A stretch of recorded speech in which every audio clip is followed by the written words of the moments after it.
Ahora sí. Bien, entonces, deben de trabajar, imaginarse que están trabajando en un banco y deben de seguir el protocolo correspondiente. Pasos a seguir en el pago de un cheque por caja. Cuando usted reciba a un cliente que vaya a cambiar un cheque, ¿qué usted debe de hacer? Esos pasos tiene que tenerlo bien claro. Lo primero es dar la bienvenida al cliente, es lo primero que usted va a hacer. Darle la bienvenida al cliente. Protocolo de bienvenida. En lo demás yo se lo agregué. Solicita la cédula de identidad al beneficiario. Verificar la vigencia de la cédula y las condiciones físicas en las que se encuentra. Porque recuerden que si una cédula se encuentra en mal estado y nosotros no logramos identificar las características físicas del cliente que se está presentando, el cheque no se puede pagar por estas condiciones. Verificar que el cheque a cobrar pertenezca al mismo banco. Ya nosotros habíamos hecho una dinámica en la reunión pasada donde yo pregunté que si el cheque no pertenece al mismo banco, no podemos tener al cliente ahí. Debemos de indicarle el proceso que debe de seguir y dónde debe dirigirse. Pero también hablamos sobre algunas alternativas. No sé si alguien lo recuerda aquí. ¿Quién me dice?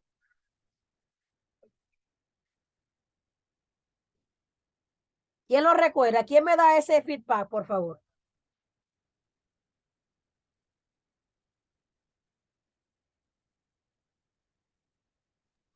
Se estaba como entrecortando, maestra. ¿Puede repetir, por favor?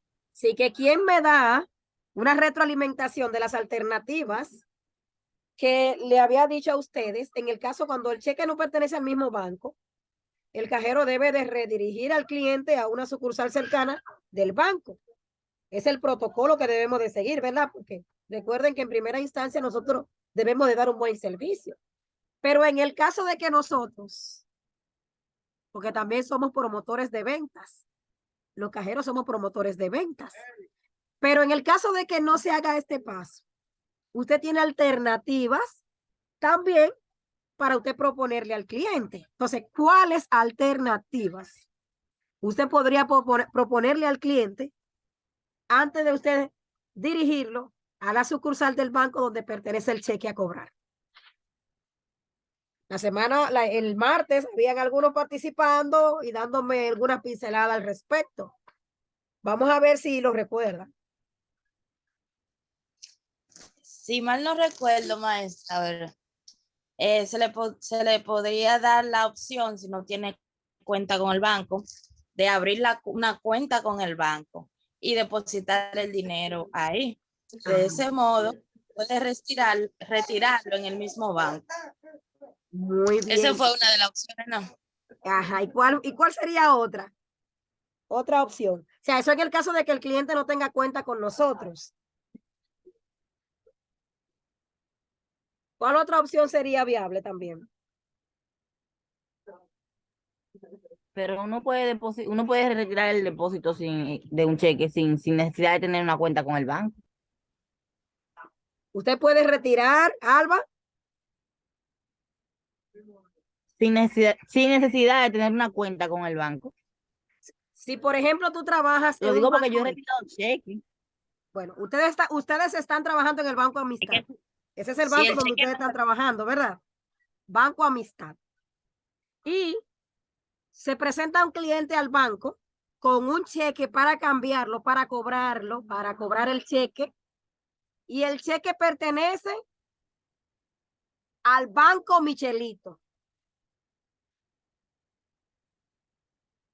¿Cómo ustedes van a proceder en ese caso?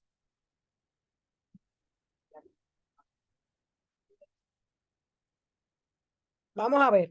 Es como dice la compañera, uno lo puede persuadir para que abra una cuenta en nuestro propio banco, ya uno estaría realizando una propia venta y atrayendo un cliente más.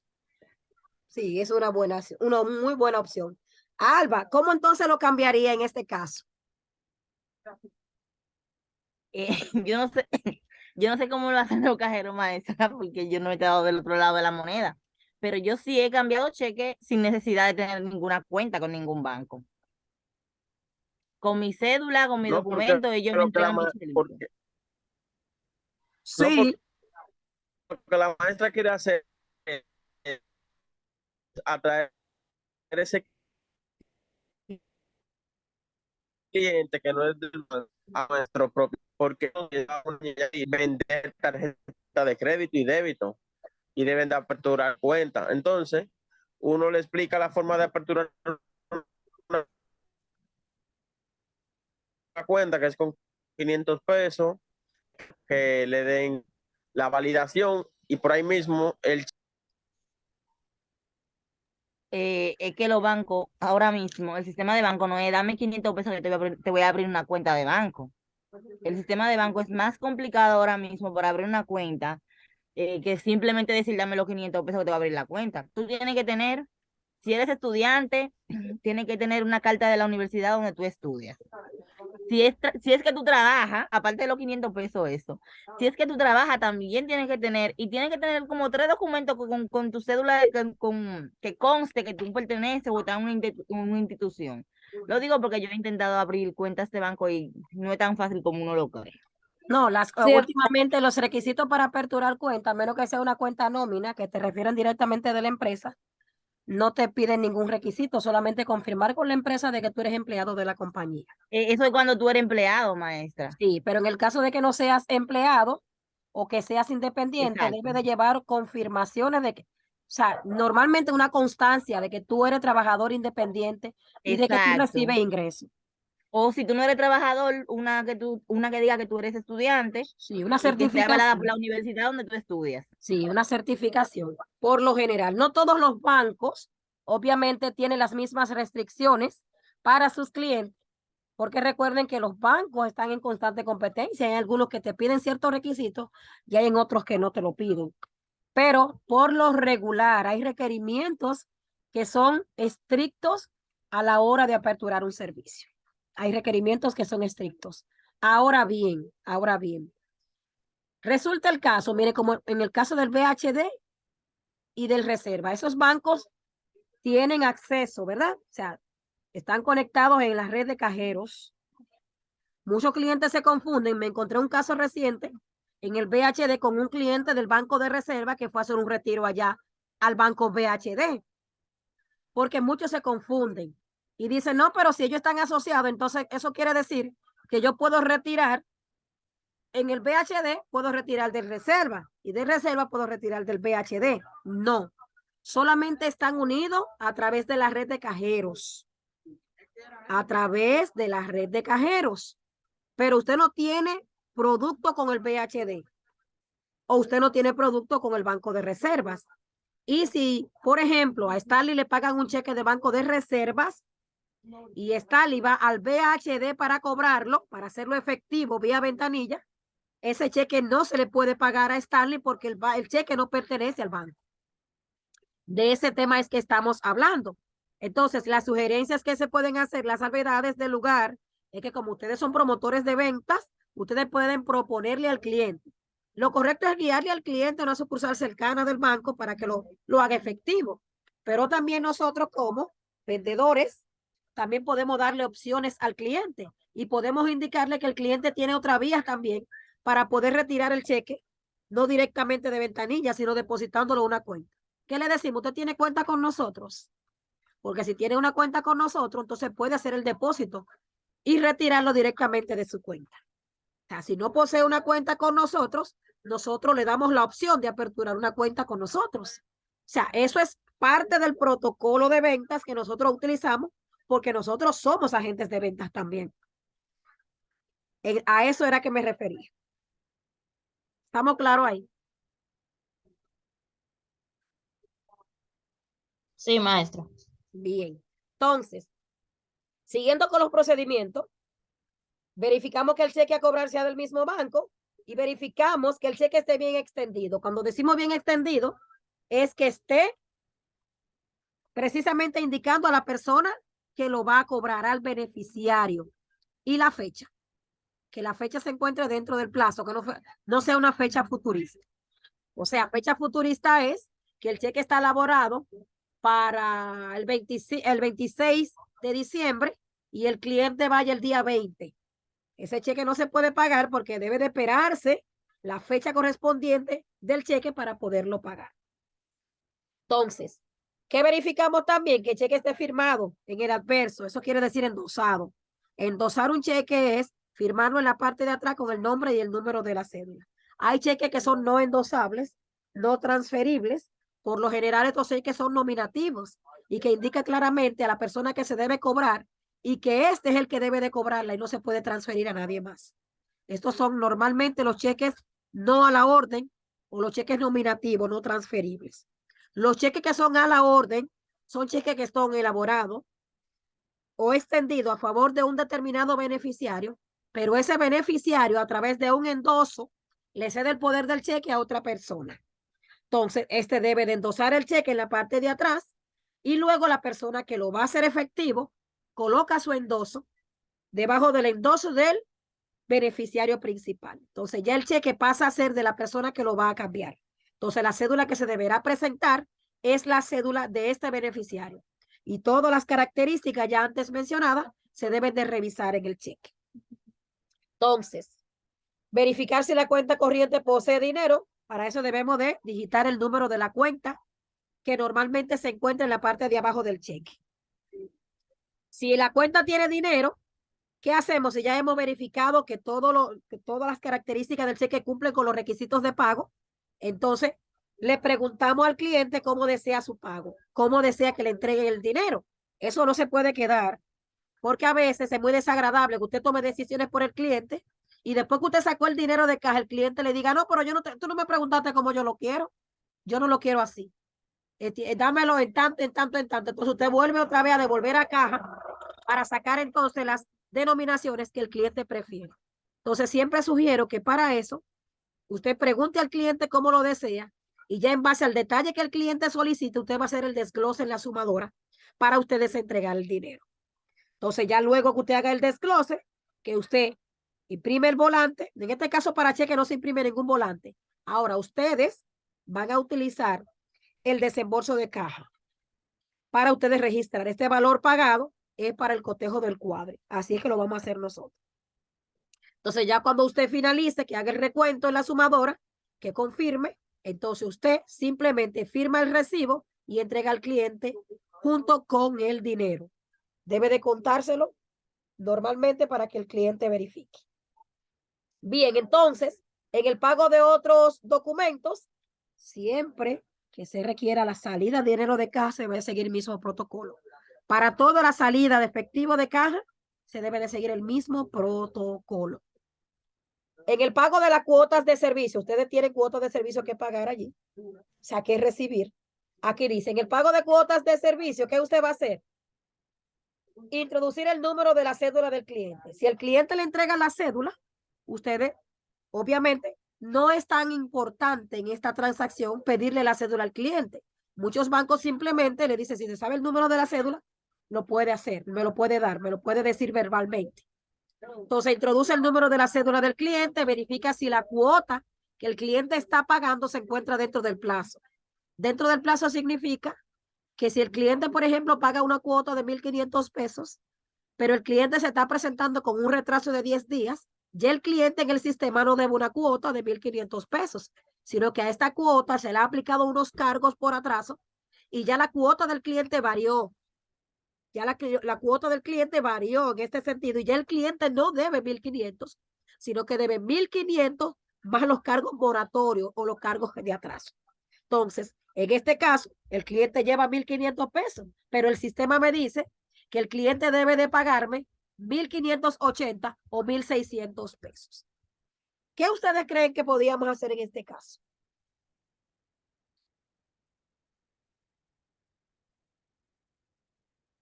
Vamos a ver, cajeros. ¿Qué podríamos hacer en este caso?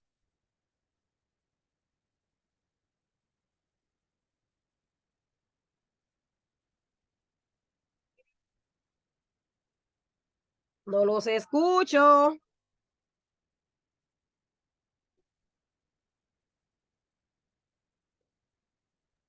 Profe, repítalo de nuevo que yo no entendí. Usted debe una cuota en el banco de un préstamo, pero a usted le tocaba pagar ese préstamo el día 5, pero usted se presentó hoy al banco a pagar. Es lógico que como ya lleva 10 días de atraso, demora, esa mora se le carga a la cuota del préstamo, por ejemplo, o la cuota del mes pasado. Usted cuando va a pagar, usted va con 1.500 porque usted entiende que eso es lo que debe.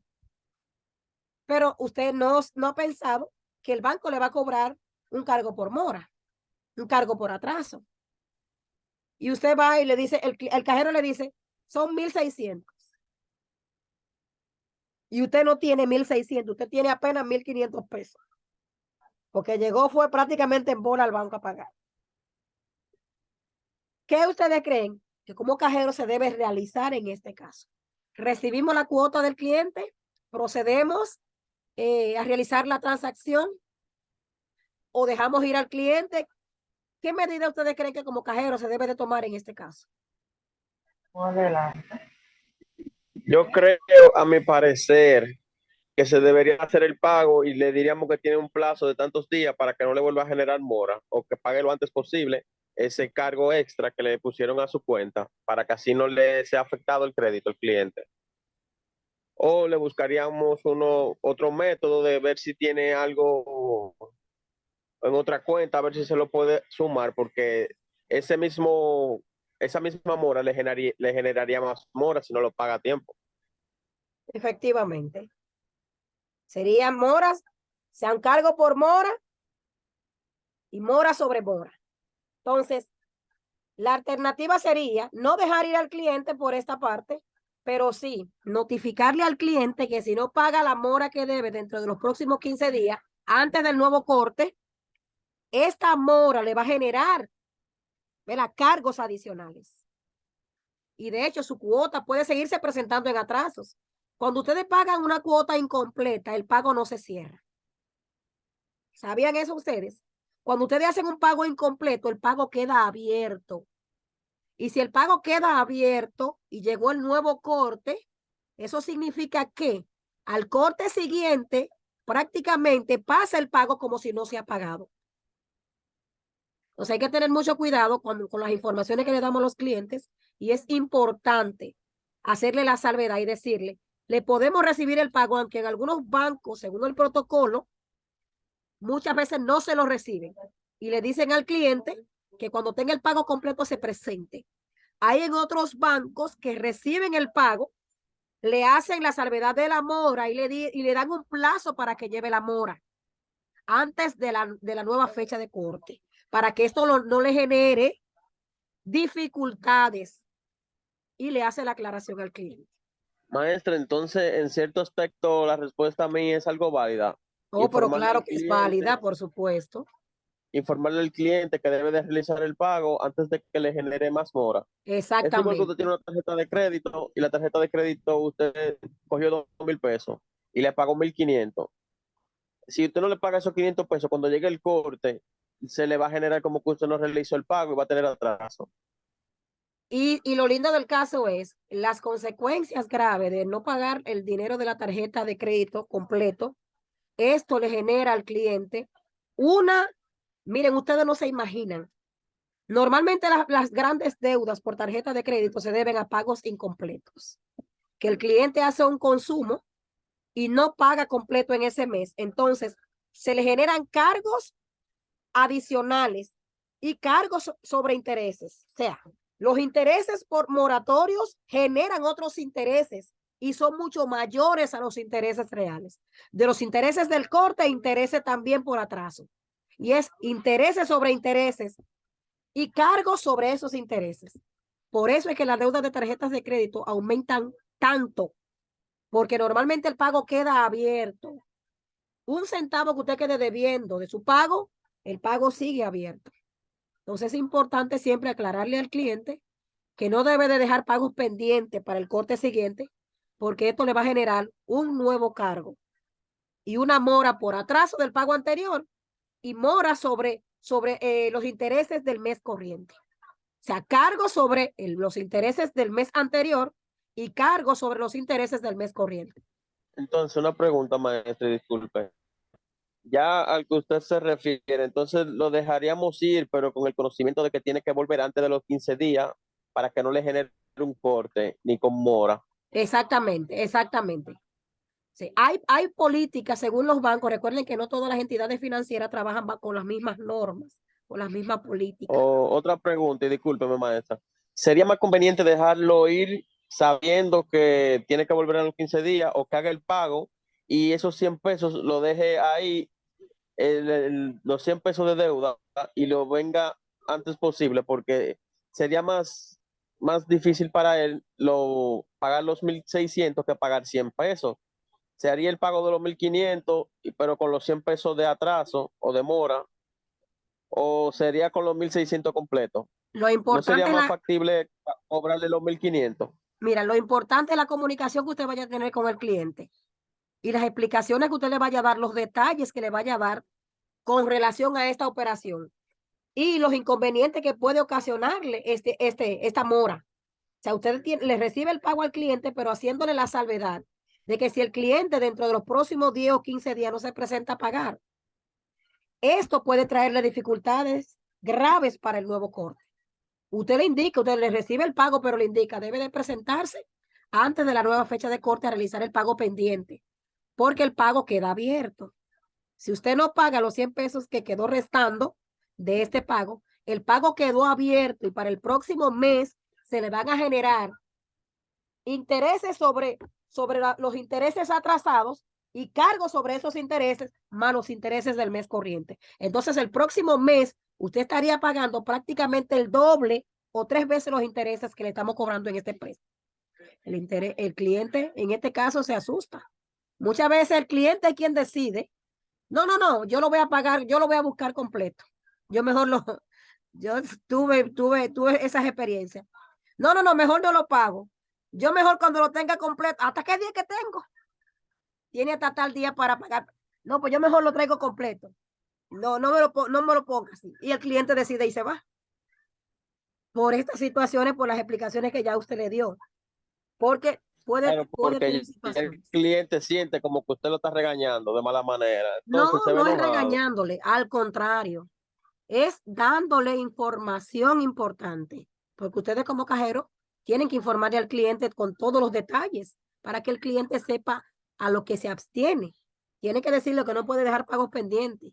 Imagínense que ese cliente paga los días 5 y que el cliente deje ese pago pendiente para el mes de enero.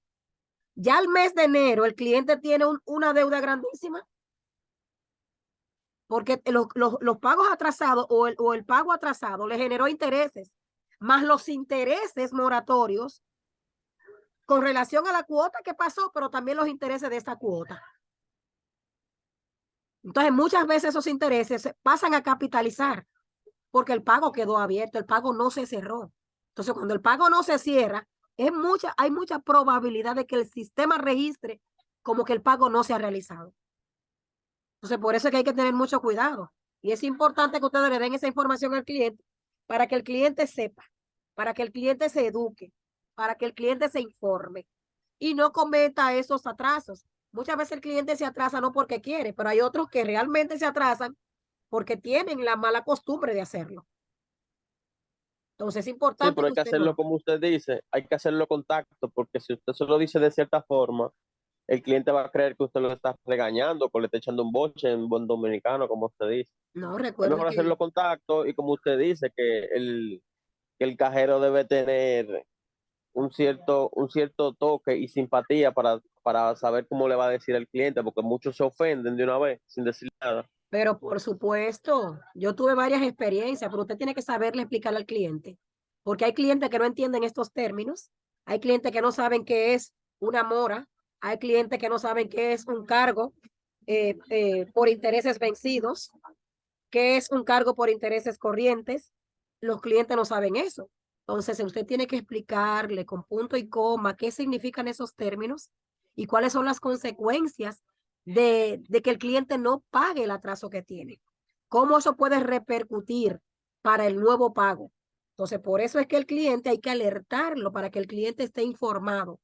Normalmente esos clientes que se presentan con esa dificultad de caja deciden no pagar el dinero y van corriendo y buscan prestado lo que falta y pagan su dinero porque se meten en miedo. Y eso es por la alerta que nosotros le hicimos, claro, de la mejor manera posible. porque recuerde que usted tiene que tener habilidad comunicativa para usted expresarle ciertas cosas al cliente. Entonces deben explicárselo de la mejor manera y con un lenguaje que el cliente pueda entenderlo, lógicamente, porque hay clientes que ustedes saben cómo son, que son, ¿verdad? Un poquito ignorantes y no entienden en ningún lenguaje que usted le habla, entonces usted tiene que tener mucha paciencia. Bien, entonces, repito, esos son los procedimientos a seguir. En el pago de la cuota y de la cédula, al cliente revisa la cuota, si está dentro del plazo, pide el dinero, lo cuenta, lo revisa, introduce el monto del dinero en el terminal de caja, lo verifica con la sumadora, hace su recuento y simplemente imprime el volante de pago, lo firma, a eso le llaman timbrar, lo firma y lo sella y se lo entrega al cliente. Esos son los procedimientos del lugar. Entonces, procedimientos bancarios más comunes, aquí fue donde yo le agregué el protocolo de bienvenida a todos los demás. Ahí es donde yo le detallo todo. Yo le mandé ese formulario a ustedes, al grupo. Entonces, dice depósito con libreta de ahorro. Ustedes van a tener depósito con libreta de ahorros. O sea, todos los depósitos que hay a cuenta de ahorro van a ser con la libreta. Y es para probar cómo ustedes la llenan. Primero, le da la bienvenida al cliente. Segundo, le pregunta lo que desea realizar. Pero recuerde que usted tiene que utilizar un protocolo de bienvenida al cliente correcto. Recuérdese que usted está en un banco, usted está trabajando en el Banco Amistad. Repito, preguntar lo que desea realizar. Pedir la libreta al cliente. Deben de llevar las hojas de libreta preferiblemente recortadas para realizar las operaciones. Pedir la libreta al cliente en caso de que no tenga libreta, pedir el número de la cuenta. Introducir el número de la cuenta al sistema y preguntar el monto a depositar. Solicitar el dinero al cliente. Primero lo cuenta y luego lo revisa, confirmando las características de este. Ustedes van a hacer la simulación de revisar. Entonces, introducir el monto al sistema, poner la libreta en la impresora. ¿Para qué? Para que la operación se registre en la libreta. Entonces, como no tenemos la impresora, ¿qué usted va a hacer en este caso? Anotar con un lapicero azul la transacción en el espacio correspondiente con la fecha correcta en este punto. Luego firmar la libreta y se la regresa al cliente y le entrega un volante, que en este caso va a ser un recibo de ingreso. Y el concepto que usted le va a poner es depósito a cuenta de ahorro con libreta. Ojo con esto, cajero, que le estoy dando todos los detalles para que no haya ningún tipo de situación mañana. Entonces, ya esa transacción usted la terminó. Depósito sin libreta es el mismo protocolo, el mismo procedimiento, los mismos criterios, pero en este caso aplica para un cliente que nos presenta una libreta. Le da la bienvenida al cliente, le pregunta lo que va a realizar. Ya los protocolos son idénticos. Todo el protocolo es idéntico.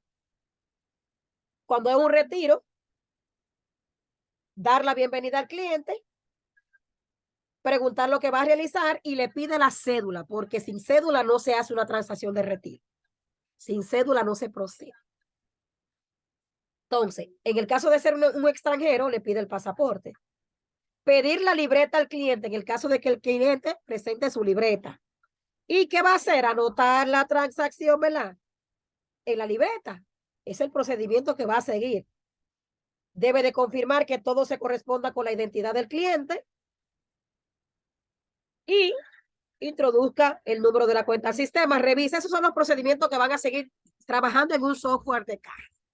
Ya trabajando en el aula, cuando usted verifique los procedimientos, después que el cliente le entregue la cédula, entonces usted va a proceder ¿a qué? A anotar la transacción en la libreta y usted va a hacer su desglose de efectivo según el requerimiento del cliente, cómo desea su dinero. Yo en la práctica le puse todas las denominaciones que el cliente prefiere. Creo que 2 o 3 no le agregué para que ustedes tengan que agregarle. Pero después yo completé todo eso. O sea, ustedes tienen una hoja de trabajo detallada que le dice con punto y coma todo lo que usted va a hacer y las denominaciones con las que va a trabajar. O sea, que ahí no hay dudas. Y ya al final, recuerde que eso es para retiro. Según lo que le expliqué en el video de la sumadora, recuérdense que todo lo que es ingreso a caja se va a registrar de la misma forma. Todo lo que es ingreso a caja, ya sea por cuota de préstamo, ya sea por pago de servicio o ya sea por depositar a una cuenta, el procedimiento en la sumadora se va a hacer igual. Se va a desglosar según las denominaciones y luego se va a confirmar el monto dándole la tecla de subtotal. En la memoria es que se va a realizar todo este proceso. Luego, cuando usted confirme, simplemente le da a pagar. Recuerde que el recibo de ingreso debe de llenarlo según la operación del lugar, con fecha del momento, y debe de ser firmado por el cajero responsable. Si usted tiene sus formularios a mano y trabajó bien y registró todo, creo que no va a tener ningún problema. Ahora, estas son las recomendaciones que yo les sugiero a ustedes en su área de caja. Recuerden que ustedes van a utilizar la caja, la gaveta de la caja registradora para almacenar tanto el efectivo como los documentos soporte. Usted va a utilizar la caja para ello. No tenga nada encima de la caja, nada encima del mostrador. Bueno, ¿qué usted va a tener ahí? Su lapicero, clip si tiene, su grapadora y su hoja de cuadre y su hoja de operaciones, más los volantes y los formularios, pero lo va a tener todo en una esquinita. O sea, todo bien organizadito. Esas son recomendaciones. Nunca deje dinero encima delante de la caja. Cuando termine su labor, cuadre su caja y entregue el dinero junto con los cheques y todos los comprobantes a su supervisor de caja. Tenga su área siempre limpia, ya que se le puede extraviar cualquier documento. En los bancos el cajero recibe o paga y en muchas ocasiones hace ambas funciones. Esto es cajero mixto o combinado.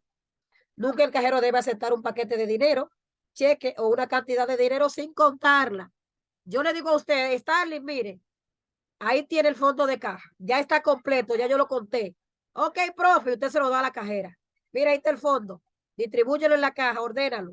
Pero resulta de que yo entregué menos. ¿Usted confió en mí? No, no puede confiar en mí. Tiene que contarlo delante de mí para confirmar de que el monto que le estoy entregando está correcto. Y luego entonces se retira, se lo da a la cajera y la cajera también tiene que contarlo delante suyo. ¿Para qué? Para confirmar que está recibiendo el monto correcto. Así es que se procede. ¿Qué se hace al término de la jornada diaria? Usted va a ingresar su código para cerrar la caja. Eso ya trabajando en el sistema, en la base de datos que vamos a trabajar luego. Revisará el saldo del cierre. El saldo del cierre usted lo va a comparar contando el efectivo que tiene en su gaveta y los documentos soporte que tiene ahí. Entonces, debe de ejecutar el recuento del dinero y deberá ser igual al saldo de cierre. Usted va a compararlo con la factura que tiene. Si todo está correcto, simplemente, ¿qué usted va a hacer? Recoger todos los documentos, ¿verdad? En este caso, usted no lo va a guardar en la bóveda, sino que en este caso, usted me va a entregar la hoja de cuadre, me va a entregar el resultado de cuadre y va a dejar el fondo de caja del inicio en la gaveta, luego que haga su cuadre, para que otro cajero lo reciba y pueda comenzar su turno. Así es que lo vamos a trabajar. ¿Alguna pregunta? Son tantas cosas que ya se me fueron. Pero Sí, mire, tuve una pequeña pregunta. Yo vi que en el documento que usted tiene dice que la primera transacción que uno va a realizar al día siguiente es aperturar con el dinero del cierre del día anterior. Eso es cierto. Cuando se cuadra la caja de A bancos, esa misma, la última. cuando se cuadra la caja de Como que no bancos, entendí mucho. Uno tiene que entonces desglosar el dinero. cuando se cuadra la caja de bancos, todo el resultado final se guarda en la bóveda. Se guarda en la bóveda. Y al otro día, cuando el cajero va a iniciar su turno, va a iniciarlo con el cuadre del día anterior. O sea, que el cuadre de hoy va a ser el monto del inicio del turno del día de mañana. Ok, entendí. Yo pensé que era diario, que el supervisor te daba un dinero en específico. No, No a ti sabía te que se entregan. trabajaba. No, tú cuadras tu caja y tú guardas el resultado en la bóveda, porque los bancos tienen ciertos límites para sacar el dinero de la bóveda y llevarlo, ¿verdad? Almacenarlo en el depositorio, pero mientras el dinero esté en la bóveda, usted va a iniciar todos los días. Jóvenes, ya el tiempo se terminó. ¿Estamos claros ya entonces de esto? Cualquier pregunta o duda que Sí, surja, señora. me la hacen por el grupo, que ya lo que queda 1 minuto. ¿Se entendió? Sí, señorita. Sí, Sí. profe, entendí. Alba, la pregunta que tenga me la puede hacer por el grupo. Nos vemos. Seguimos hablando por ahí. Bye. Bye.